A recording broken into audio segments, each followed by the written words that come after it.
Closing costs when buying a house. I'm Corie with Buell Realty in the Mile High City, Denver, Colorado. Closing costs are like the forgotten stepchild in a real estate transaction. Buyers concentrate on the down payments, and sellers envision that check that they'll receive at the closing table. What are closing costs, though? Closing costs are the expenses over and above the property price that the buyer and seller usually incur to complete a real estate transaction.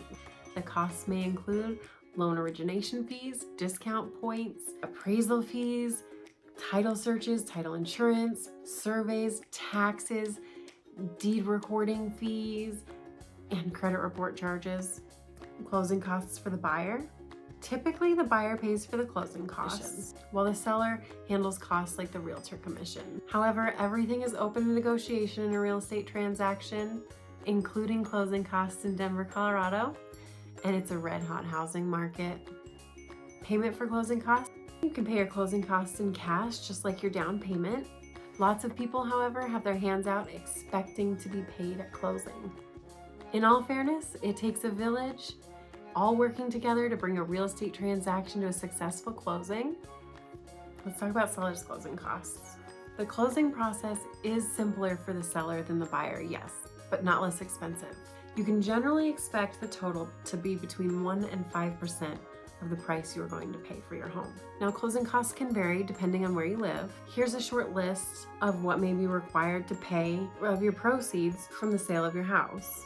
Loan payoff, prepayment penalty, recording fees, title insurance fees, liens against the home, any HOA fees or dues, real estate commissions, both the buyer and the seller, prorated bills such as utilities or sanitation, prorated taxes, insurance, transfer taxes if required in your region, and any credits granted to the buyer. Again, the total amount deducted from your proceeds will vary depending on various factors.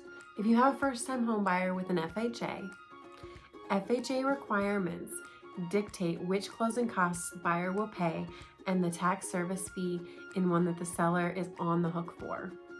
Although this isn't a large expense, it's typically not found in a conventional loan closing. FHA also has different appraisal requirements. And if your home doesn't satisfy these safety and security standards, you may be required to make repairs before the loan can close. Thank you for watching. I hope this helps. If you have any other questions, leave us a comment below. You can also look on our website. We have tons of more information there. If you enjoyed this video, be sure to hit that like and subscribe as we add new content every week.